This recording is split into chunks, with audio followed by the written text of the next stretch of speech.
Medir la altura, el peso o la temperatura de una persona no tiene mayor complicación, pero medir la inteligencia es todo un problema. Un problema científico, porque no tenemos un aparato para hacerlo de forma objetiva. Y un problema político, porque desde que se empezó a medir la inteligencia, muchos han justificado sus ideas de superioridad racial y diferencias de género a partir de los resultados.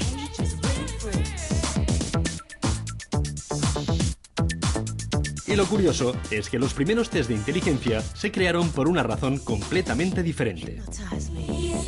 En 1904, Alfred Binet, el padre de la psicología francesa, recibió un encargo del Ministerio de Educación francés: encontrar la manera de identificar a los niños con mayores problemas de aprendizaje para poder ofrecerles una educación adecuada.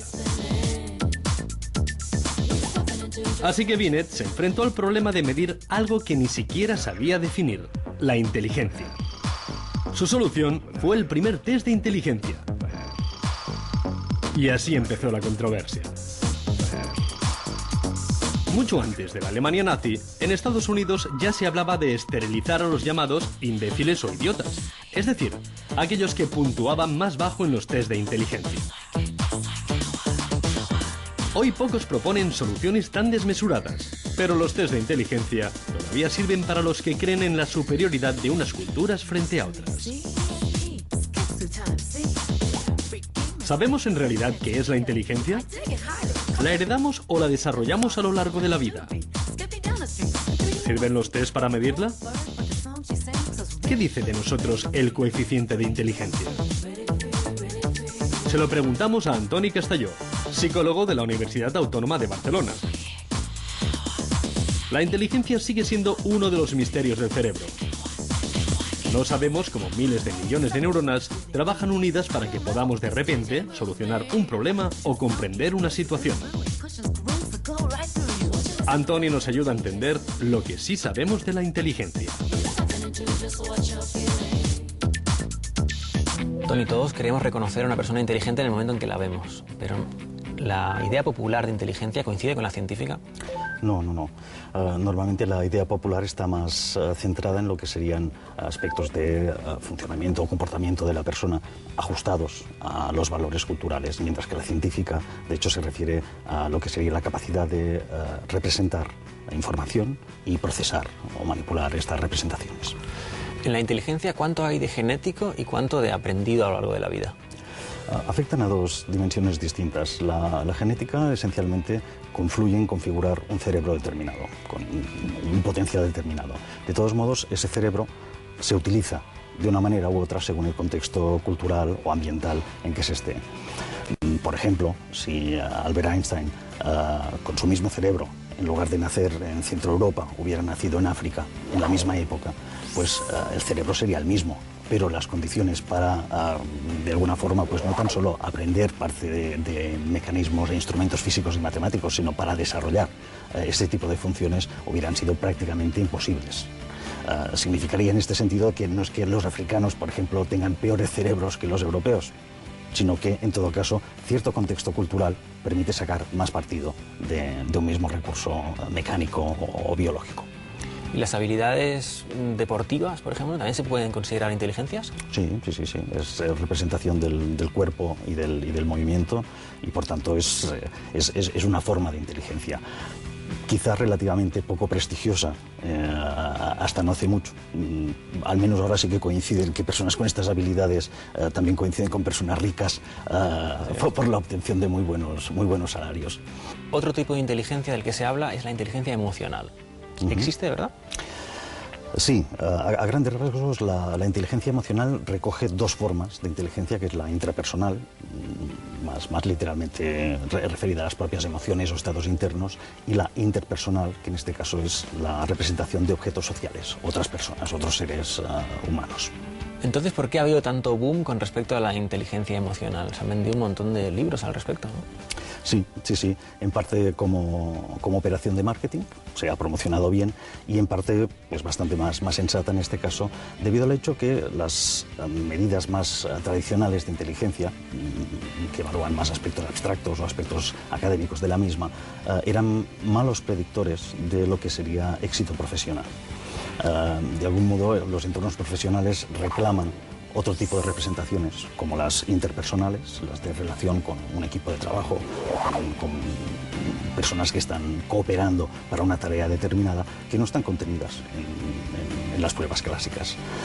Del mismo modo, pues personas con coeficientes intelectuales modestos o discretos no tienen ningún inconveniente para funcionar de manera eficaz en entornos laborales, y en cambio sí que tienen dificultades importantes para sobrevivir al entorno académico. Se dice que los test de inteligencia están hechos desde la perspectiva del hombre blanco occidental. ¿Es así? Sí, en efecto. Sobre todo los tests más vinculados al coeficiente intelectual se construyeron en contexto esencialmente escolar y, por tanto, muy impregnado de lo que es cultura occidental. Por ejemplo, en los estudios más extensos que se hicieron entre personas de distintas culturas, o más o menos distintas culturas, que fueron durante los años 60 y 70 en Estados Unidos, pues los resultados de lo que era la población blanca, de clase media, etcétera, etcétera, estaban claramente por encima de los resultados de la población pues afroamericana.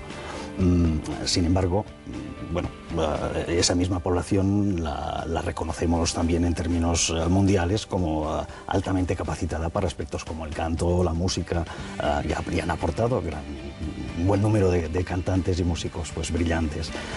¿Qué pasa en estos casos? Pues que simplemente el contexto cultural permite construir un tipo u otro de funciones, y sobre todo si pedimos cosas muy específicas de una cultura determinada, por ejemplo el Día de la Independencia norteamericano pues es algo común para personas muy arraigadas en la cultura norteamericana, y el Día de la Hispanidad pues sería bastante más común para personas de aquí. Cuando cruzamos estas preguntas empezamos a fallar estrepitosamente en este tipo de pruebas. Por ahí va el sesgo cultural que contiene.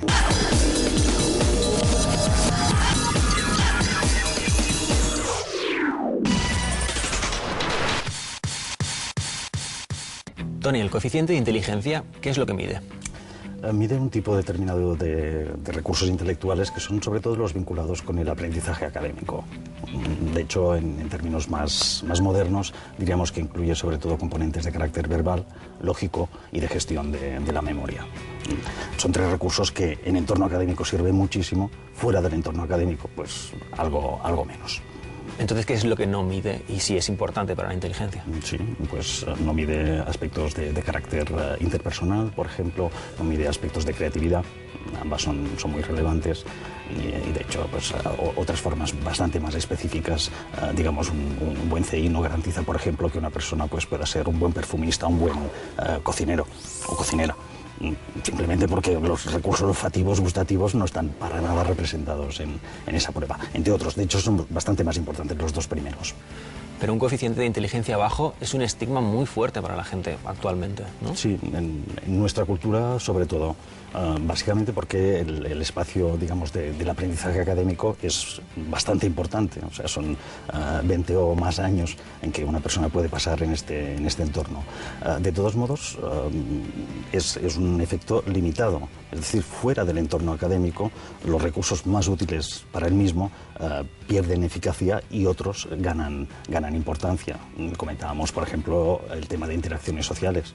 En términos profesionales, es mucho más importante una buena representación de las personas con las cuales se interactúa que no el haberse aprendido bien un determinado contenido, que muchas veces además tampoco cuadrará con la situación real.